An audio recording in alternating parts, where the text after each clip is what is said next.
puang su O tirot lan pilo ba?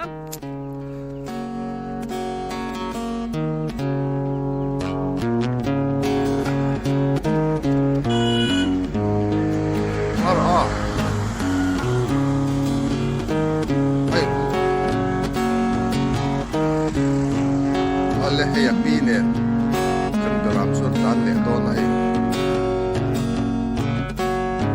kal lok thi pa ti ra yan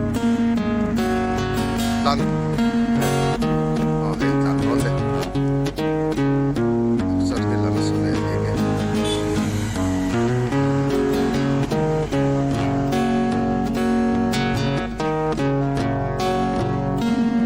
cái ta cần đi ngã chụp vắng liền, Ay, yom na wa. cái nó tán lên đó lên,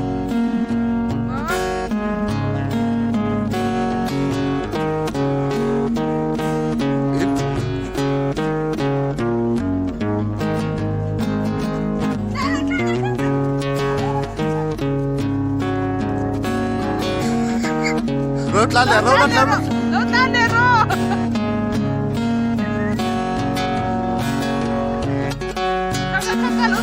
lâu tán rồi, ta khăn đi để lắm, ta khắp biển đấy bọn nó, ô còn là chuyện đấy, mình có bán rằng ông ba bắt lầu, số này số tiền là bằng, có thể cần ta làm, sao là đón đấy.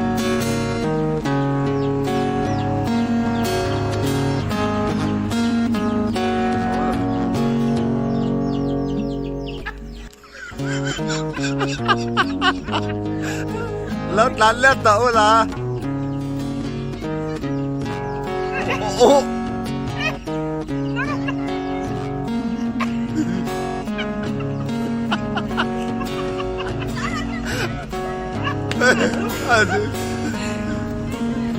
anh là thèn lẹ ta với khát thì quan lẹ đó nè với khát vắt quan lẹ u là inu tên nè ăn đủ về lâu inu chu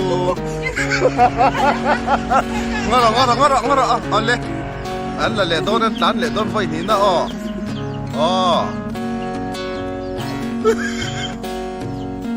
anh là đâu không rồi chứ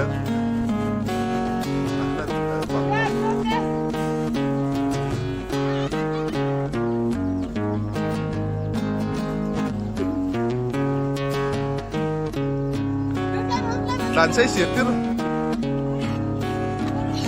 anh tàu khéo lẹ ta với lại chú hay rất là làm gì hết sao là anh đi để làm đồ nó sắp hết mấy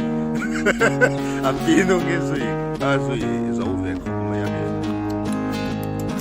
câu hỏi ý vậy đủ về hay làm sao phải về là đi không nghe suy thế nhỉ vì hiện nó rất mấy Ek ba, ikaw yan. này anh đi extra là đủ anh nhang là đủ nhang là hạ về lâu nè kha ấy chả phải lâu kha hay thỉnh phong mà ăn điểm về là